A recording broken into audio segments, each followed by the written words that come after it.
ஏசாயா தீர்க்கதரிசியின் புஸ்தகம் 46ஆம் அதிகாரம் அதுல 4வது வசனத்தை யாராவது ஒருவர் வாசியுங்கள்.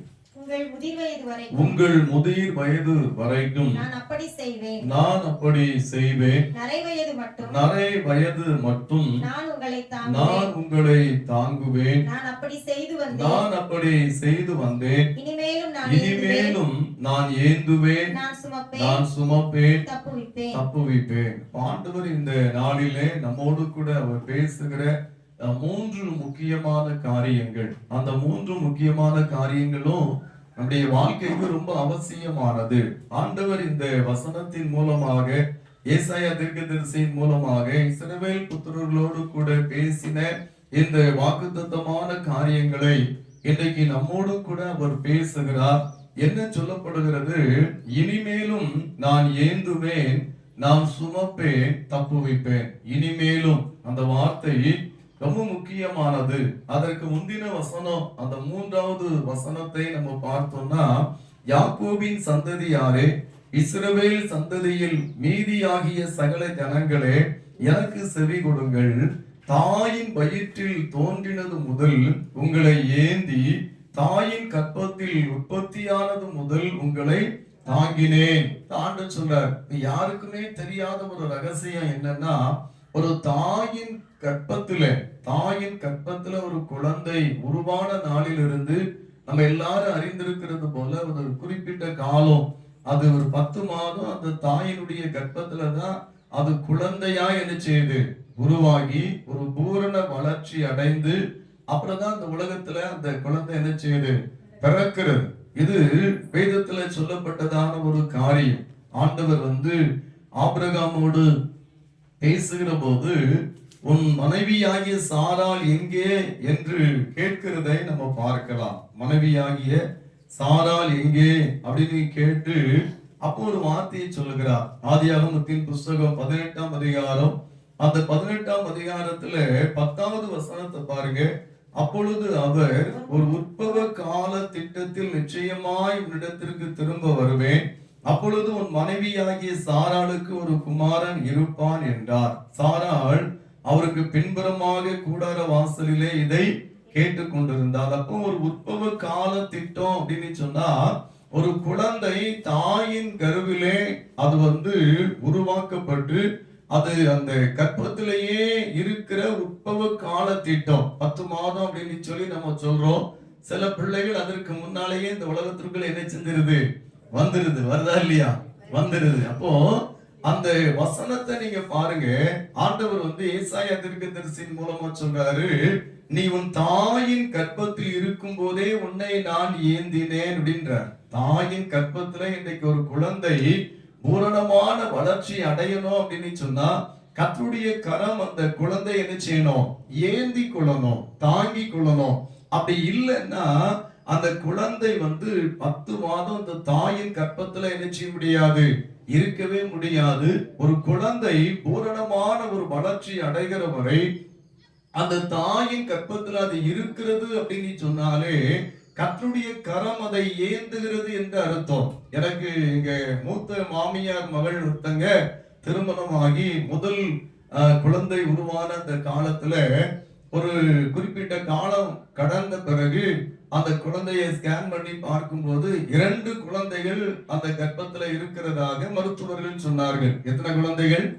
2 பிள்ளைகள் அந்த கர்ப்பத்துல இருக்கிறது அப்படின்னு சொல்லிட்டு கூடவே ஒரு பெரிய அணுகுண்டத்தையும் போட்டாங்க. போட்டது யாரு? மருத்துவர்கள். பெரிய அணுகுண்டு, சின்ன சாதாரண அணுகுண்டெல்லாம் இல்லை. என்ன சொல்லிட்டாங்கன்னா, 2 குழந்தையுமே அது சரியில்லை, அதுக்கு தலை வளர்ச்சி இல்லை, அதுக்கு கால் வளர்ச்சி இல்லை, கை வளர்ச்சி இல்லை. இப்படி அந்த அந்த வார்த்தைகள் அந்த காலங்கள்ல எங்க இருதயத்தை அப்படியே கரைந்து போக பண்ணினதா இருந்துச்சு. இருதயத்தையே கரைந்து போக பண்ணினதா இருந்துச்சு. ஏன்னா 2 குழந்தைகள், 2 குழந்தைகளுமே வளர்க்க முடியாத ஒரு நிலையில தான் இது செய்யும், பிறக்கும்னு சொல்றாங்க. கால் இருக்காது, கை இருக்காது, தலையுமே ஒரு சேப்பா இருக்காது அப்படிங்கிற மாதிரி அந்த வார்த்தைகளை சொன்னதும் ஒண்ணுமே ஓடல. ஏன்னா 6 மாசம் கடந்துட்டு அது அந்த மாதிரி சொன்ன அந்த வார்த்தைகளை நினைத்து ரொம்பவே துக்கப்பட்டு ஆண்டுடைய சமூகத்துல அழுகையும் கண்ணீருமாய் கடந்து வந்தோம். இப்ப எனக்கு அதை குறித்து நான் ஆண்டவருடைய சமூகத்துல ஜெபம் பண்ணும்போது ஆண்டவர் சொன்னாரு, உன் இருதயம் அதிசயப்பட்டு பூரிக்கும்னார். என்ன சொன்னாரு? சொல்லுங்க எல்லாரும். உன் இருதயம் அதிசயப்பட்டு பூரிக்கும் அப்படின்னு சொல்றாரு. சவுண்ட் குறைக்காதீங்க. உன் இருதயம் அதிசயப்பட்டு பூரிக்கும் அப்படின்னு சொல்றாரு. ஆனா மருத்துவர்கள் என்ன சொன்னாங்கன்னா, 2 குழந்தையுமே ஒன்றுக்கு ஆகாது, அதை நீங்க பெற்றெடுத்தாலும் அதை என்ன செய்ய முடியாது, வளர்க்க முடியாது. இந்த மாதிரி வார்த்தைகள் இருதயத்தை அது கசக்கி பிழிந்த மாதிரி இருந்தது. அப்ப ஆண்டவர் என்ன சொல்றாரு, ஒரு இருதயம் அதிசயப்பட்டு பூரிக்கும் அப்படின்னு சொல்றாரு. அப்ப குறிப்பிட்ட நாள் வந்தது, பிரசவ நேரம் வந்தது, 2 குழந்தைகளும் பிறந்தது. ஒரு குழந்தை பூரணமான வளர்ச்சியோடு பிறந்தது. அல்லேலூயா. ஒரு குழந்தை பூரணமான வளர்ச்சியோடு பிறந்தது. ஒரு குழந்தை பிறந்து 1 மணி நேரத்துல இறந்தே போயிடுச்சு. அதுக்கு தலையும் சரியில்லை, காலும் சரியில்லை, ஒன்றும் சரியில்லை. அதனால அது இந்த உலகத்துல வாழ்வதற்கு முடியாமல் போனது. எனக்கு அந்த காரியம் என் வாழ்க்கையில மறக்க முடியாத ஒரு அனுபவமா இருந்தது. ஏன்னா மருத்துவர்கள் சொன்னாங்க, 2யுமே பெற்றெடுக்கிறது வீணாயிரும், அது சரியான ஒரு வளர்ச்சியில இல்லை அப்படின்னு சொன்னாங்க. ஆனா நான் என்ன யோசிக்கிறேன்னா, எதை அவர்கள் குடும்பத்துல வளர்க்க வேண்டுமோ அதை பூரணமான வளர்ச்சியோடு கர்த்தர் கொடுத்தார். இப்ப அந்த பையன் படிச்சுட்டே இருக்கு, ஐடி படிச்சுட்டு இருக்கான். அந்த அளவுக்கு ஆண்டவர் என்ன செஞ்சுட்டாரு, ஞானத்தை கொடுத்து இந்த உலகத்துல வாழ வைக்கிறார். அப்ப வேத வசனம் என்ன சொல்லுகிறது, தாயின் கர்ப்பத்துல ஒரு குழந்தை பூரணமான வளர்ச்சி அடைய வேண்டும். தாயின் கர்ப்பத்துல இருந்து ஒரு குழந்தை இந்த உலகத்திற்குள்ள பிறந்து வரும் பொழுது அது இந்த உலகத்துல வளர்வதற்கு ஏற்ற, வாழ்வதற்கு ஏற்ற ஒரு குழந்தையாய் வரணும்னா கர்த்தருடைய கரம்தான் அந்த தாயின் கர்ப்பத்தில் இருக்கிற குழந்தை என்ன செய்யுது, ஏந்தி கொள்ளுகிறது. அதைத்தான் ஆண்டவர் இன்றைக்கு நம்மோடு கூட பேசுகிறார். நீங்க தாயின் கர்ப்பத்தில் உண்டானது முதல் இந்த உலகத்துல நீங்க பிறந்து வளர்கிற வரை தாயின் கர்ப்பத்தில் இருக்கும் போதே நான் உங்களை என்ன செய்றேன், ஏந்தி கொள்ளுகிறேன், ஏந்தி கொள்ளுகிறேன். அப்படி கர்த்தருடைய கரம் நம்ம என்ன செய்கிறது, ஏந்தி கொள்ளுகிற கர்த்தருடைய கரமா இருக்கிறது. ஆண்டவருடைய வார்த்தை சொல்லுகிறது, உங்கள் முதிர் வயது வரைக்கும் நான் அப்படி செய்வேன். அல்லேலூயா. தாயின் கர்ப்பத்துல நம்மை தாங்கி ஏந்தி கொள்ளுகிற கர்த்தருடைய கரமானது இந்த உலகத்துல நம்ம வாழ்ந்து இந்த உலகத்தை விட்டு கடந்து கர்த்தரிடத்திற்கு நம்ம போகிற வரைக்கும் ஆண்டவருடைய கரம் நம்ம என்ன செய்கிறது, ஏந்தி கொள்ளுகிறது. எனக்கு தெரிய ஒரு தாத்தா, அவங்க பேரு இஸ்ரவேல். சொல்லுங்க, என்ன பேரு? இஸ்ரவேல். ஒரு தாத்தா, அவங்க மெஞ்ஞானபுரத்துல இருந்த நாட்கள்ல அவங்க அந்த நண்பர் சுவிசேஷ ஜெபக்குழு வியாபாரிகள் குழுவுக்காக ஜெபிப்பார்கள். அவங்க தான் அந்த உண்டியெல்லாம் கலெக்ஷன் பண்ணி ஊழியத்திற்கு கொடுப்பார்கள். அவங்க என்ன பண்ணாங்கன்னா 95 கடைசி நாட்கள்ல 95ல எங்களை ஜெபிக்கிறதுக்கு அழைச்சிட்டு போவாங்க. நான் என்னுடைய நண்பர் ஒருத்தர் 2 பேரும் சேர்ந்து அவரோடு சேர்ந்து ஜெபி. அவருக்கு வயசாயிட்டப்போ அவருக்கு கிட்டத்தட்ட 70 வயசு இருக்கும். ஆமா, 70 வயசு பக்கம் இருக்கும். எங்களை ஜெபிக்க அழைச்சிட்டு போவாரு. அவரும் முழங்கால நிற்பாரு, நாங்க 2 பேரும் முழங்கால நிற்போம். 1.25 மணி நேரம் ஜெபம் பண்ணுவோம். எவ்வளவு நேரம்? எங்க ஜெபம் பண்ணுவோம்னா, அந்த விஞ்ஞானபுரத்துல சிஎஸ்ஐ ஆலயத்திற்கு பின்புறத்துல மணலா இருக்கும். முழங்கால் போட்டு ஜெபம் பண்றதுக்கு நல்ல இடம் இருக்கும். அங்க போய் நாங்க ஜெபிப்போம். அவர் ஒவ்வொரு ஜெப குறிப்பா சொல்லிட்டே இருப்பார். நான் ஒரு ஜெப குறிப்பு ஜெபம் பண்ணுவேன், என்னோடு சேர்ந்து ஜெபிக்கிற இன்னொரு நண்பர் ஒரு ஜெப குறிப்புக்காக ஜெபிப்பார். இப்படியே 1.25 மணி நேரம் என்ன செய்வோம், ஜெபம் பண்ணிட்டே இருப்போம். நாங்களாவது கொஞ்சம் வயசு, அவர் வயதானவர், அவர் முழங்கால இருப்பார். ஒரு நாள் அவர் அந்த ஊழியத்திற்காக கடந்து போகும்போது ரோட் ஓரமா கால் தவறி அவர் கீழே விழுகிறார். கீழே விழுந்தாச்சுன்னா அப்படி விழுகிறாரு, எந்திரிக்கிறார். நல்ல கவனிங்க. இன்னைக்கு நிறைய பேர் கீழே விழுந்தா எந்திரிக்க முடியல. அப்புறம் நம்ம கொண்டு போய் ஆஸ்பத்திரியில போய் போட்டு பரிசோதனை செய்து பார்த்தாச்சுன்னா அங்க எலும்பு போச்சு, இங்க எலும்பு போயிட்டு, கை உடைஞ்சு போச்சு, கால் உடைஞ்சு போச்சு, அல்லது தலையில காயம் பட்டுட்டு. நேற்றைக்கு நான் இங்க வரும்போது ஒருத்தரை சந்தித்து பேசினேன். சொல்றாங்க, ஒருத்தரை குறித்து பேசும்போது கீழே விழுந்தாராம். விழுந்த உடனே ஒரு கல்லு மண்டையில குதிச்சான். ஆஸ்பத்திரி கொண்டு போயாச்சுன்னா உயிரே இல்லைன்னு மருத்துவர் சொல்லிட்டாங்களாம். இந்த மாதிரி சம்பவங்கள் எல்லாம் நிறைய நடக்கு, நிறைய அந்த உலகத்துல நம்ம பார்க்கிறோம். அது சொல்லிட்டே இருந்தா சொல்லிட்டே போலாம். ஆனா இந்த தாத்தா அவர் உண்மையிலேயே அவர் தடுமாறி விழுந்த இடத்துல மண்டையில கல் ஏதாவது பட்டிருக்குன்னு வைங்களாம், அன்னைக்கே அவர் உயிர் நினைச்சது இருக்கும், போயிரு. விழுந்தாரு, எந்திரிச்சிட்டாரு. அப்ப அவர் என்ன சொல்றாரு? கர்த்தர் என்னை தாங்கி கொண்டார். ஹalleluya. அப்ப தேவனுடைய ஒரு விசேஷித்த அந்த ஏந்தி கொள்ளுகிற ஒரு அனுபவம் நமக்கு கிடைத்திருக்குமானால், இந்த உலகத்துல நம்ம வாழ்கிற ஒவ்வொரு நாளுமே நாம் சேதப்படாதபடி கர்த்தருடைய கை நம்ம என்ன செய்கிறது? ஏந்தி கொள்ளுகிறது. அதைத்தான் ஆண்டவர் இந்த நாளிலே நம்மோடு கூட பேசுகிறார். நீங்க தாயின் கர்ப்பத்திலே உற்பத்தியாக்கப்பட்ட நாளில் இருந்து நான் உங்களை ஏந்தினேன், நான் ஏந்தினேன் என்று சொன்ன ஆண்டவர் இனிமேலும் உங்களை ஏந்துவேன் அப்படின்னு சொல்றார். இனிமேலும் நான் உங்களை என்ன செய்வேன்? ஏந்துவேன். இதுவரை ஆண்டவர் நம்மை ஏந்தி நடத்தின தேவன், இனியும் நம்மை ஏந்தி கொள்ளுவேன் என்று சொல்லுகிற கர்த்தர், ஏந்தி கொள்ளுவேன் என்று சொல்லுகிற கர்த்தர். எவ்வளவு நாள் தான் நம்முடைய பிள்ளைகளை கூட நம்ம ஏந்தி கொண்டிருப்போம்? நீங்க யோசித்து பாருங்க. நம்ம வீட்டுல நமக்கு சிறு பிள்ளைகள்லாம் கொஞ்சம் சந்தோஷம் தானே இல்லையா? எனக்கெல்லாம் சிறு பிள்ளைகள்லாம் ரொம்ப பிடிக்கும். நிறைய பிள்ளைகளை நான் தூக்கி கையில சுமந்த அனுபவம் எனக்கு இருக்கு. கையே மரத்து போனாலும் பிள்ளைகளை கீழே விட மாட்டேன். அல்லேலூயா. கையே மரத்து போயிடும். கையில அப்படி ஏந்திக்கிட்டே இருப்போமா சிறு பிள்ளைகளை. கையில ஏந்திட்டு இருக்கும் போது கையே மரத்து போனாலும் சிறு பிள்ளைகளை என்ன செய்யறது இல்ல, கீழே விடுறது இல்லை. அப்படி நிறைய அனுபவங்கள் எனக்கு உண்டு. ஏன்னா சிறு பிள்ளைகள்னா அவ்வளவு சந்தோஷம். அல்லேலூயா. சிறு பிள்ளைகள்னா அவ்வளவு சந்தோஷம். அழுகிற பிள்ளைகளா, உண்மையிலே இன்றைக்கு நான் அழுகிற பிள்ளைய பார்த்தேன்னா, ஆண்டவரே அது அழுகையை நிறுத்தட்டும்னு ஜெபம் பண்ணுவேன். அல்லேலூயா. இப்ப ஏதாவது பிள்ளைகள் கீழே விழுந்து திடீர்னு நீ அழ ஆரம்பிச்சிட்டுன்னா, உடனே ஆண்டவரே அந்த குழந்தை தன் அழுகையை என்ன செய்யட்டும், நிறுத்தட்டும்னு ஜெபம் பண்ணுவேன். ஒரு பிள்ளை சிரிச்சுட்டே இருக்கிறத நான் பார்த்தேன்னா, வாழ்க்கை முழுசும் அப்படியே இந்த பிள்ளை சிரிச்சு சந்தோஷமா இருக்கட்டும் ஆண்டவரேன்னு ஒரு ஜெபம் பண்ணுவேன். ஹalleluya. சொல்லுங்க ஹalleluya.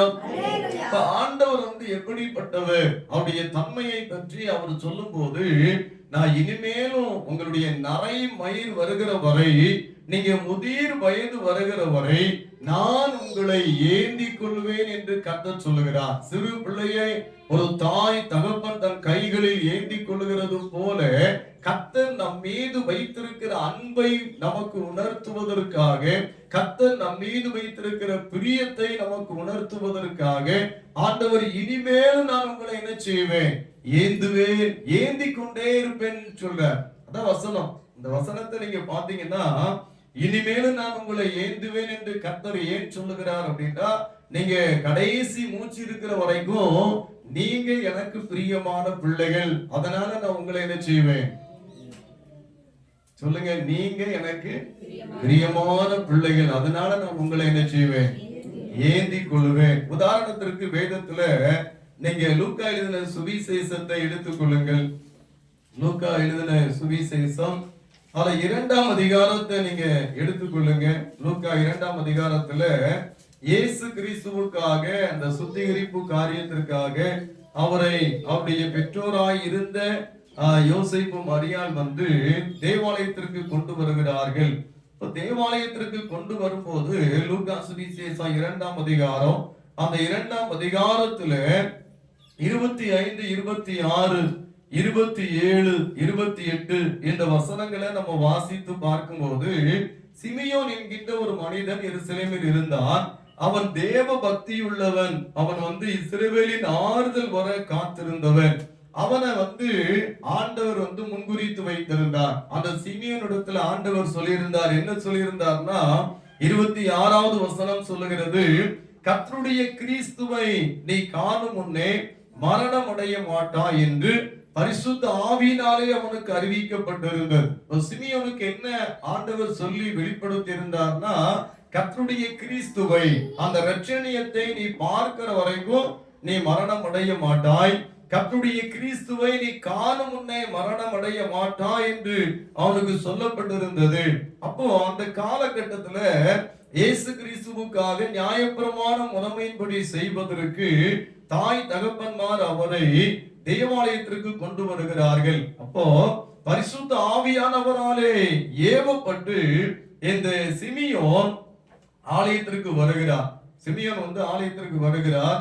அப்படி ஆலயத்திற்கு வந்து இயேசு கிறிஸ்து அந்த ஆலயத்திற்கு கொண்டு வரப்படுகிற போது அவரை தன் கைகளில் எடுத்து ஏந்தி கொள்ளுகிறதான ஒரு காரியத்தை இந்த வேத பகுதியிலே நம்ம பார்க்கிறோம். ஹalleluya, சொல்லுங்க ஹalleluya. 28ஆம் வசனத்தை பாருங்க. அவன் அவனை தன் கைகளில் ஏந்தி கொண்டு தேவனை ஸ்தோத்திரித்து. அப்போ சிமியோன் வந்து இயேசு கிறிஸ்துவை தன் கைகள்ல ஏந்தி கொள்ளுகிறார். அப்ப கிறிஸ்துவானவர் குழந்தையா இருக்கிறார். ஹalleluya, குழந்தையா இருக்கிறார். அந்த குழந்தையா இருந்த அந்த இயேசு கிறிஸ்துவை சிமியோன் தன்னுடைய கைகளில் ஏந்தி கொள்ளும் போது நீங்க யோசித்து பாருங்க, சிமியோனுடைய இருதயத்திற்குள்ள அவ்வளவு பெரிய ஆச்சரியமான ஆனந்தம் இருந்திருக்கும். எப்படி இருந்திருக்கும்? அவ்வளவு பெரிய ஆச்சரியமான ஒரு ஆனந்தம் இருந்திருக்கும். ஏன்னா தேவன் முன்னுரைத்த கிறிஸ்துவை நீ காணும் முன்னே மரணமடைய மாட்டாய் என்று சொன்ன அந்த வார்த்தையின் நிறைவேறுதல் சிமியோனுக்கு கிடைத்தது. ஹalleluya, அந்த வார்த்தையின் நிறைவேறுதல் யாருக்கு கிடைத்தது? சிமியோனுக்கு கிடைத்தது. அப்ப இயேசுவாகிய அந்த குழந்தையை, கிறிஸ்துவாகிய அந்த குழந்தையை, இஸ்ரவேலின் இரட்சகரை, உலக இரட்சகரை தன் கைகளில் அந்த சிமியோன் ஏந்தி கொள்ளுகிற போது அவன் இருதயத்துல எவ்வளவு சந்தோஷம் இருந்திருக்கும். நீங்க யோசிச்சு பாருங்க. எங்க வீட்டுல கூட எங்க ஒரு அக்காவுக்கு மேரேஜ் ஆயிட்டு, அப்போ திருமணம் ஆனது பிறகு ஃபர்ஸ்ட் அவங்க கன்சீவா இருந்து அப்ப அந்த குழந்தை பிறக்கிறதற்காக கிறிஸ்துமஸ் காலங்கள்ல கொண்டு போய் ஆஸ்பத்திரியில சேர்த்துட்டாங்க. அப்ப எங்களுக்கெல்லாம் ஒரு புறத்துல பெரிய சந்தோஷம், ஒரு புறத்துல கொஞ்சம் வருத்தம்.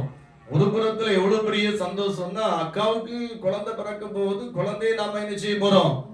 கைகள்ல ஏந்தி கொள்ள போகிறோம் அப்படிங்கிற ஒரு சந்தோஷ எதிர்பார்ப்பு. இன்னைக்கு மேரேஜ் ஆயிடுச்சுன்னா அடுத்த ஒரு வருஷத்துல நம்ம ஒரு எதிர்பார்ப்புல என்ன செய்வோம்? அதுதான் உலகம், அதுதான் குடும்பம், அதுதான் வாழ்க்கை. அது ஒரு புறத்துல சந்தோஷமா இருக்கு. இன்னொரு புறத்துல என்ன ஒரு சின்ன வருத்தம்னா, அந்த காலத்துல வந்து கிறிஸ்துமஸுக்கு தான் இட்லி கிடைக்கும். கிறிஸ்துமஸ் தான் என்ன கிடைக்கும்? இட்லியும் தோசையும் அப்பதான் பார்க்க முடியும். ஆமா, அப்பதான் பார்க்க முடியும். ஏன்னா அப்ப அப்படித்தானே இருந்துச்சு. ஒரு வீட்டுல இட்லி அமைச்சதுக்கு அப்புறம் தான் அந்த இட்லி சட்டி இன்னொரு இடத்துக்கு போவோம். ஒரு வீட்டுல தோசை சுட்டதுக்கு அப்புறம் தான் அந்த தோசைகள் இன்னொரு இடத்துக்கு போவோம். இதெல்லாம் நான் குழந்தையா இருக்கும் போது பார்த்த உண்மையான காரியம். ஒரு கிராமத்திலேயே 2 வீட்டுல 3 வீட்டுல தான் இருக்கும். தீப்பெட்டி கூட அப்படிதான், தீயை தான் எடுத்து செய்வாங்க. இந்த ஒரு வீட்டுல தீ இருந்துச்சுன்னா அந்த தீ கட்டை என்ன செய்வாங்க? கொண்டு செல்வார்கள். அப்ப ஒரு புறத்துல ஒரு பெரிய சந்தோஷம் என்னன்னா, அக்காவுக்கு குழந்தை பிறக்க போது, குழந்தையை நம்ம என்ன செய்ய போறோம்? கையில் ஏந்த போறோங்கிற ஒரு சந்தோஷம். இன்னொரு புறத்துல போச்சா அன்னைக்கு இட்லி. ஏன்னா அம்மா எல்லாம் எங்க போயிட்டாங்க? ஆஸ்பத்திரி போயிட்டாங்க. சித்தி எல்லாம் ஆஸ்பத்திரி போயிட்டாங்க. பெரியம்மா ஆஸ்பத்திரி போயிட்டாங்க. அப்ப எனக்கு என்னன்னா, எனக்கு மூத்தது அண்ணன், எனக்கு கீழே தம்பி, அதுக்கப்புறம் தான் தங்கச்சி 2 பேர் பிறந்தாங்க.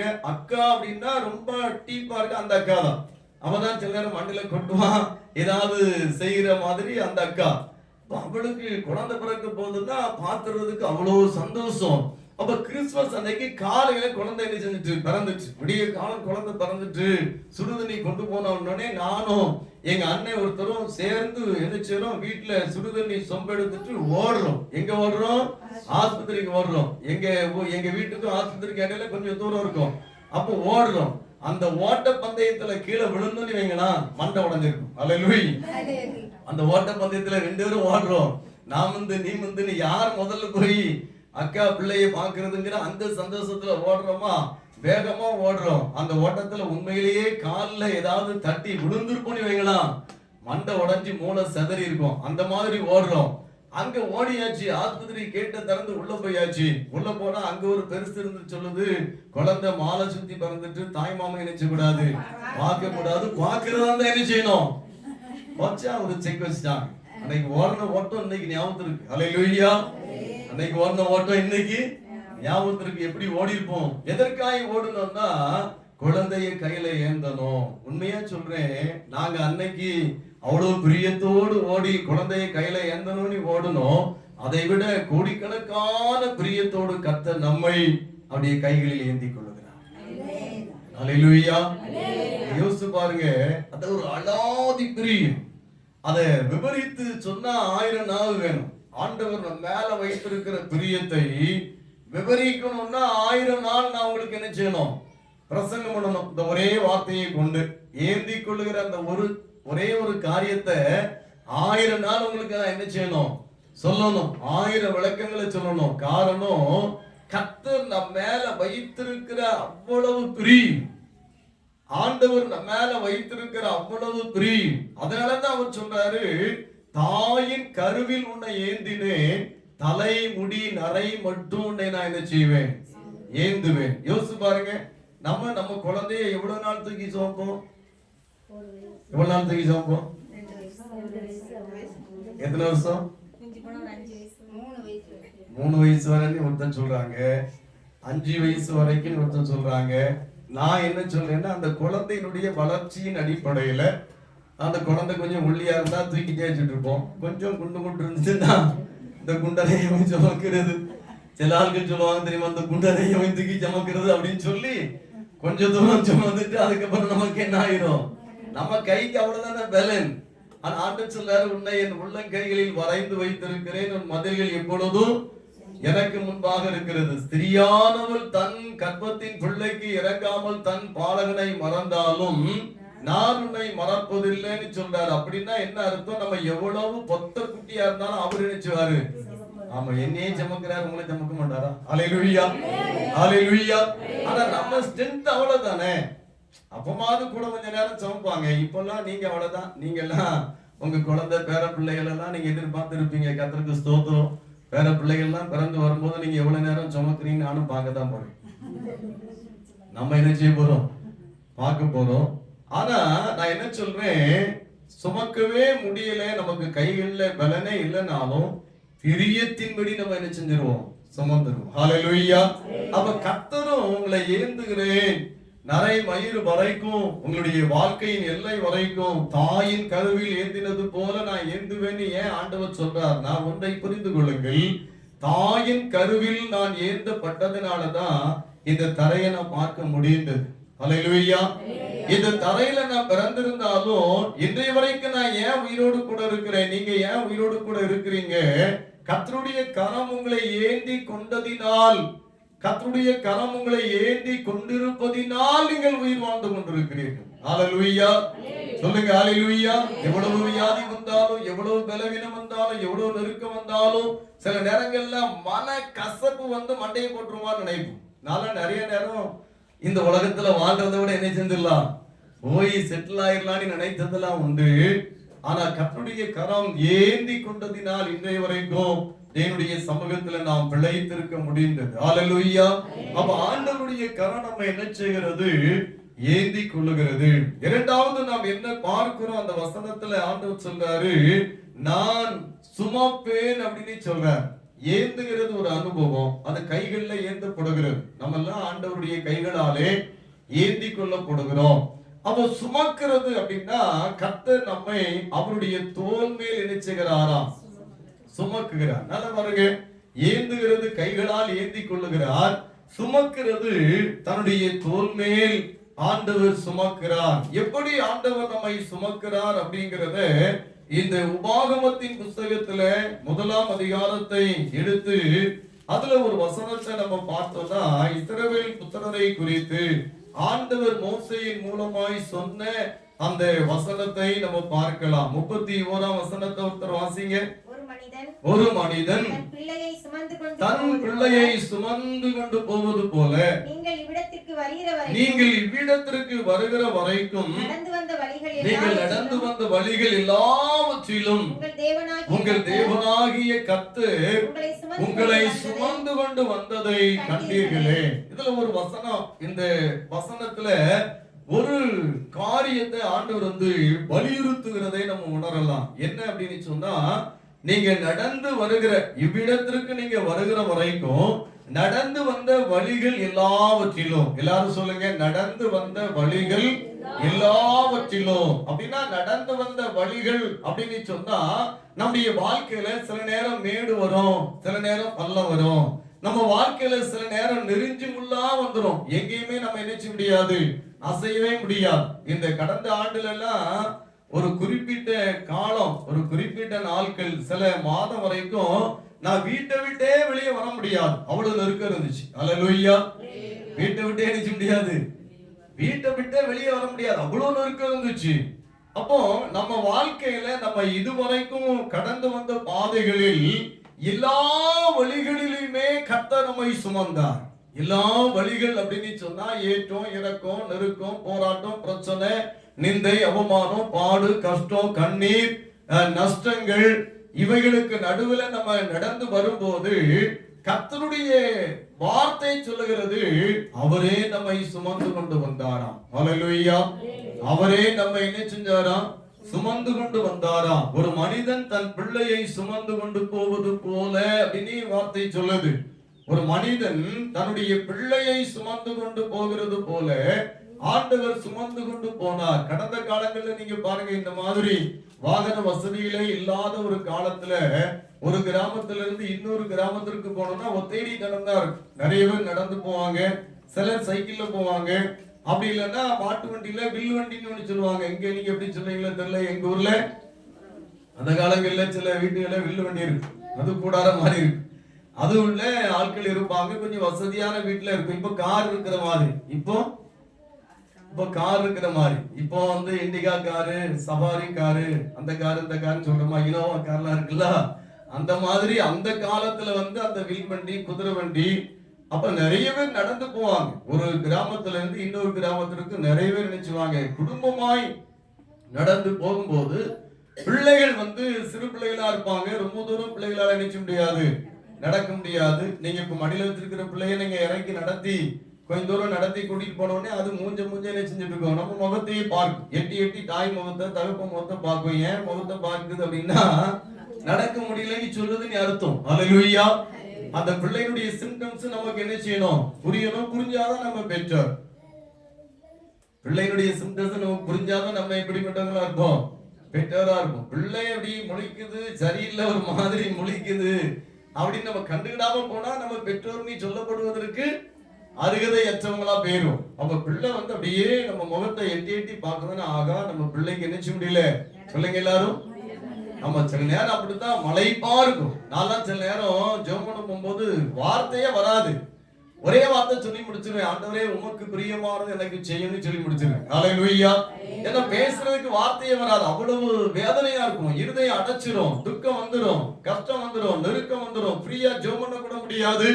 கடைசியா கண்ணீர் விட்டு கதறி சொல்லிட்டு ஒரே ஒரு வார்த்தை தான், உங்களுக்கு பிரியமான ஒன்றை எனக்கு செய்யுங்கன்னு சொல்லி முடிச்சிட்டோம்னா மற்றபடி எல்லாத்தையும் அவர் பார்த்துக்கிடுவார். ஹல்லேலூயா.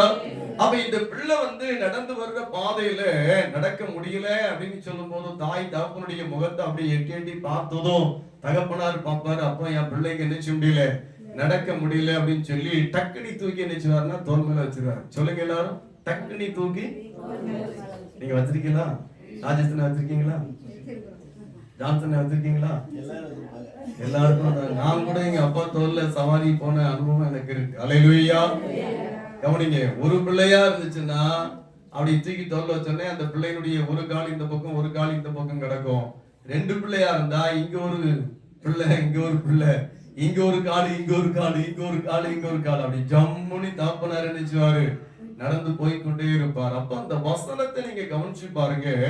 ஒரு தகப்பன் பிள்ளையை சுமக்கிறது போல உங்களை நான் சுமந்து கொண்டு வந்தேன் அப்படின்னு சொல்லி கர்த்தர் மோசையின் மூலமாய் அந்த இஸ்ரவேல் ஜனத்தோடு கூட அவர் பேசுகிறார்.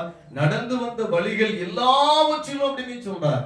நடந்து வந்த வழிகள் எல்லாவற்றிலும் உங்கள் தேவனாகிய கர்த்தர் உங்களை சுமந்து கொண்டு வந்ததை கண்டீர்களே. அப்ப அந்த அனுபவத்தை ஆண்டவர் இஸ்ரவேல் புத்திரருக்கு கொடுத்திருந்தார். ஹல்லேலூயா.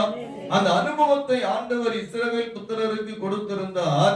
தகப்பன் வந்து தன் பிள்ளையை அது வந்து நடக்கிறதற்கு எப்போ தடுமாறுகிறது, அது நடக்க முடியல அப்படிங்கிற ஒரு காரியம் எப்போ வருதோ அப்போ ஆண்டவர் அந்த பிள்ளையை என்ன செய்யறது இல்ல, நீயே தனியா கஷ்டப்பட்டுட்டு இருந்து சொல்லி விடுறதே இல்ல, அதை தூக்கி தன் தோல் மேல் சுமந்து கொண்டு போகிறது போல ஆண்டவர் நம்மை அற்புதமாய் பிள்ளையாய் நேசித்து என்ன செய்கிறாரு, நம்மை தூக்கி தோல் மேல சுமந்து வருகிறார். இன்னும் கூட ஒரு வசனம் உபாகமத்துல நீங்க 32ஆம் அதிகாரத்துல 11வது வசனத்தை நீங்க பார்த்தீங்கன்னா, கழுகு தன் கூட்டை களைத்து தன் குஞ்சுகளின் மேல் அசைவாடி தன் செட்டைகளை விரித்து அவைகளை எடுத்து அவைகளை தன் செட்டைகள் மேல் சுமந்து கொண்டு போகிறது போல கர்த்தர் ஒருவரே அவனை நடத்தினார். ஹல்லேலூயா.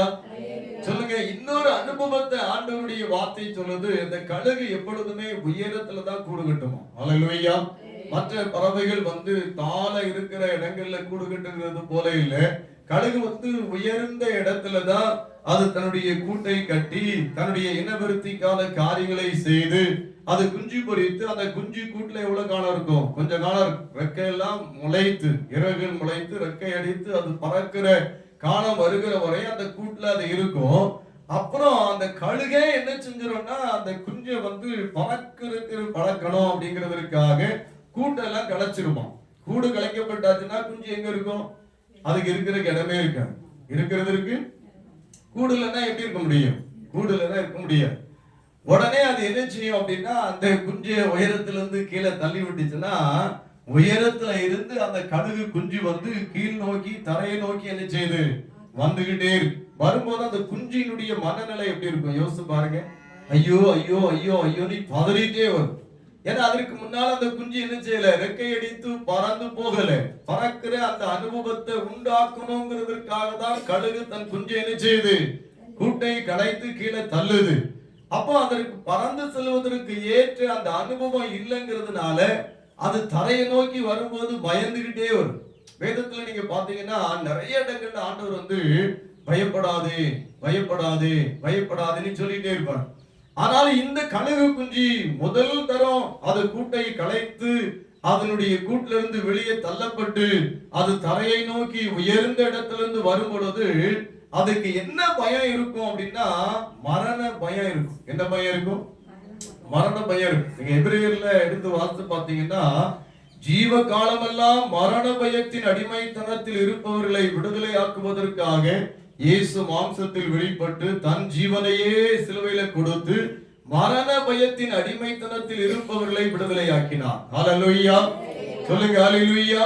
அப்ப அந்த குஞ்சு, அந்த கழுகு குஞ்சுக்கு என்ன பயம்தான் இருக்கும்? மரண பயம் இருக்கும். ஐயோ இன்னைக்கு நம்ம என்ன செய்ய போறோம்? செத்தே போயிருவோம். எங்க இருந்து வரோம்? மேல இருந்து வர்றோம். கீழே என்ன இருக்கு? பாறாங்கல் இருக்கு. கீழே என்ன இருக்கு? தரை இருக்கு. அதுல போய் மோதிட்டா நம்ம சரீரம் என்ன ஆயிரும்? செதறி போயிருவோம். அந்த மாதிரி ஒரு பயத்துல அது அப்படியே தடுமாறி வரும்போது தேவனுடைய வார்த்தை என்ன சொல்லுகிறது? அது அந்த கழுகானது தன் கூட்டை கலைத்து தன் குஞ்சுகள் மேல் அசைவாடிக்கிட்டே தான் இருக்கும். ஹல்லேலூயா. குஞ்சு மேல அது என்ன செஞ்சுட்டு இருக்கோம்? அசைவாடிக்கிட்டே இருக்கு. நல்ல கவனிங்க. கழுகு குஞ்சு அப்படி அந்த கூட்டை கலைத்து போடும்போது மேல இருந்து கீழே வருது. அப்படி வரும்போது இதற்கு மேல இந்த கழுகு என்ன செஞ்சுட்டு இருக்கோம்? நல்ல கவனிங்க. அசைவாடி கொண்டே இருக்கு. ஒருவேளை அந்த குஞ்சுக்கு அது தெரியுமா தெரியாதா அப்படிங்கிறது இல்ல. ஏன்னா அது கீழே போயிட்டு இருக்கு. அந்த கழுகு குஞ்சு மேல கழுகு என்ன செய்யுது? அசைவாடிட்டு இருக்கு. அதன் பிறகு அது என்ன செய்கிறது?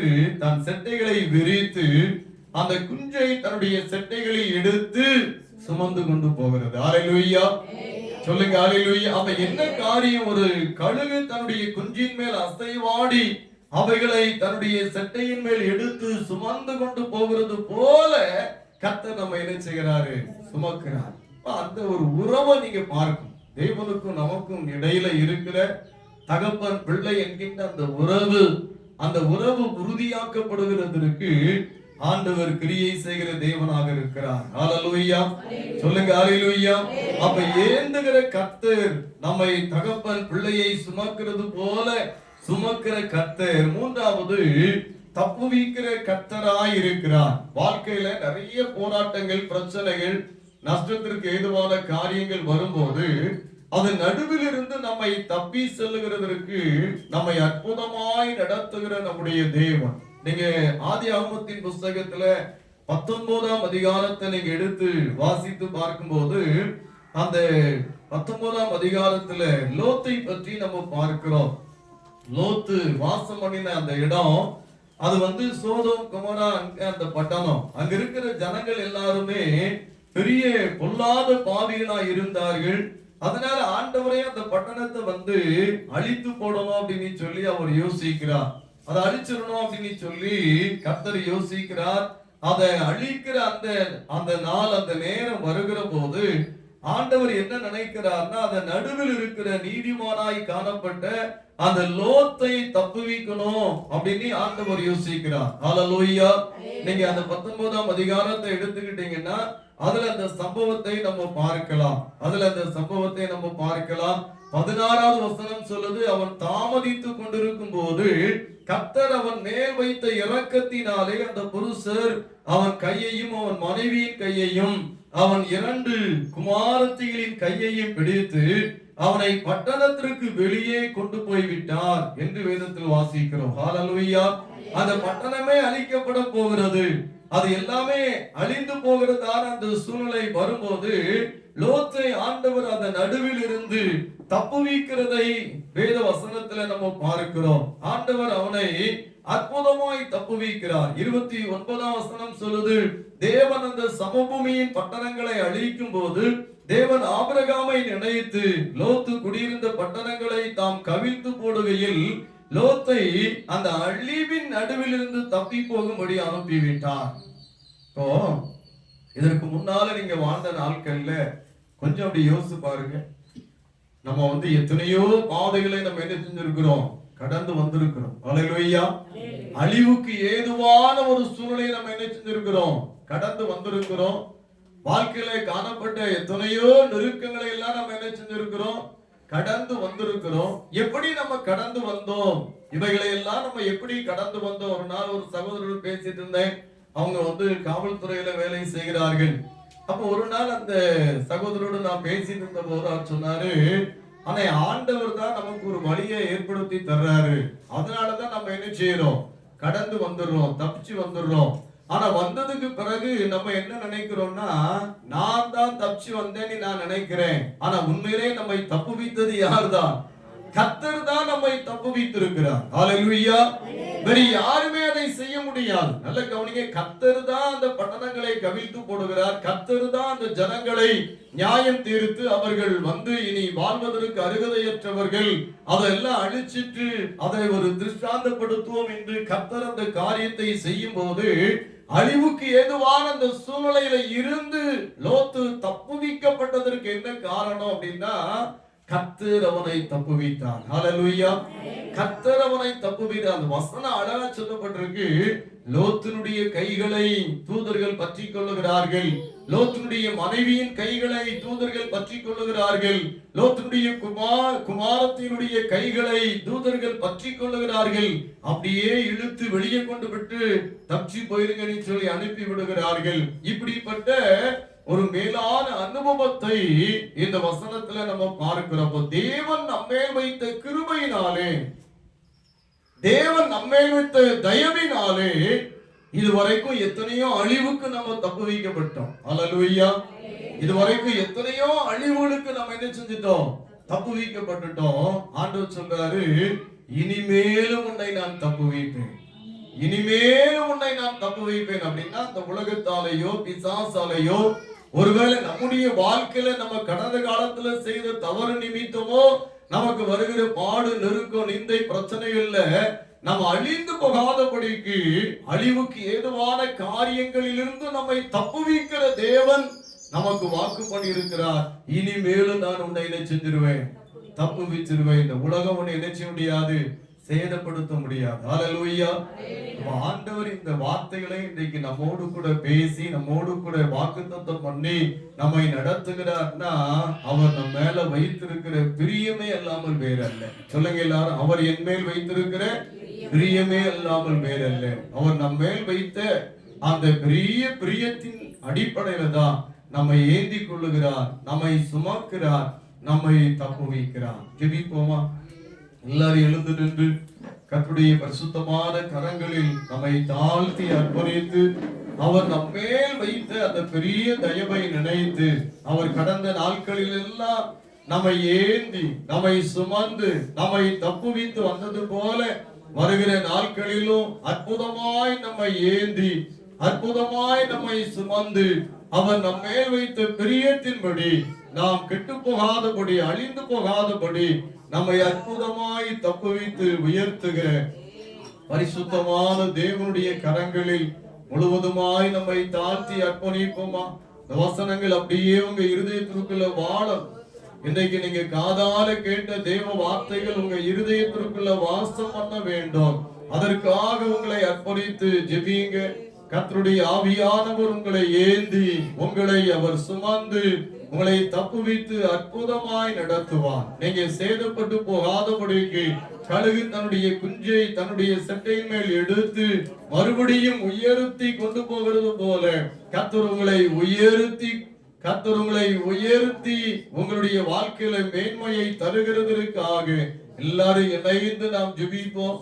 பரிசுத்தமான எங்கள் அன்பின் கர்த்தாவே, மகிமை நிறைந்த தேவாதி தேவனே, ஏந்துவேன், சுமப்பேன், தப்புவிப்பேன் என்று சொன்ன தேவாதி தேவன், வாக்குத்தத்தம் பண்ணின ஆண்டவர், வாக்கு மாறாத தேவன், தாயின் கற்பத்தில் ஏந்தி கொண்டவுடைய கரம் இதுவரை எங்களை ஏந்துகிறதற்காக ஆண்டவரே, இந்த உலகத்திலே நாங்கள் கர்த்தாவே தோள் மேல் சுமந்து ஆண்டவரே நீர் எங்கள் தகப்பன் என்பதை ஆண்டவரே நாங்கள் புரிந்து கொள்ளத்தக்கதாக எங்கள் ஆண்டவராகிய கர்த்தாவே அந்த உறவை நீர் உறுதிப்படுத்துவதற்காக தேவனே, இந்த உலகத்திலே நீர் எங்கள் தேவன், இந்த உலகம் எங்களை கரைப்படுத்தாதபடி, இந்த உலகம் எங்களை அழித்து போடாதபடி, இந்த உலகத்தின் பாடுகள் எங்களை நெருக்கி ஆண்டவரே நாங்கள் மடிந்து போகாதபடிக்கு எந்த சூழ்நிலையா இருந்தாலும் கர்த்தர் எங்களை தப்புவித்து நீர் அற்புதமாய் நடத்துவதற்காக முழு இருதயத்தோடு நன்றி பலிகளை செலுத்துகிறோம். தேவனுடைய பெரிதான தயவு, தேவனுடைய பெரிதான அன்பு கர்த்தாவை இன்றைக்குடைய வசனங்களை கேட்டவுடைய பிள்ளைகள் மேல் நிலைத்திருக்கிறதற்காக மாறாதவுடைய தயவின்படி கர்த்தர் தம்முடைய ஜனத்தை நீர் ஏந்தி சுமக்கிறதற்காக, நீர் உயர்த்துகிறதற்காக, கர்த்தாவை பிள்ளைகள் மேல் நீர் உறவாடுகிறதற்காக முழு இருதயத்தோடு நன்றி சொல்லுகிறோம். கர்த்தாவே, இப்போது பற்பல தேவைகளோடு உடைய பிள்ளைகள் ஆலயத்திற்கு வந்து வேண்டிக் கொள்ளுகிற எல்லா விண்ணப்பத்தையும் கர்த்தரே நீர் நிறைவேற்றி தருகிறதற்காக இந்த வருஷத்துல தேவனுடைய பிள்ளைகளை தூக்கி சுமந்து கர்த்தாவை உயர்த்துகிறதை இவர்கள் அனுபவிப்பதற்காக ஜெபிக்கிறோம். என் ஆண்டவர் அப்படியே செய்கிறதற்காக ஸ்தோத்திரம். இயேசு கிறிஸ்துவின் நாமத்தில் வேண்டுகிறோம் பிதாவே.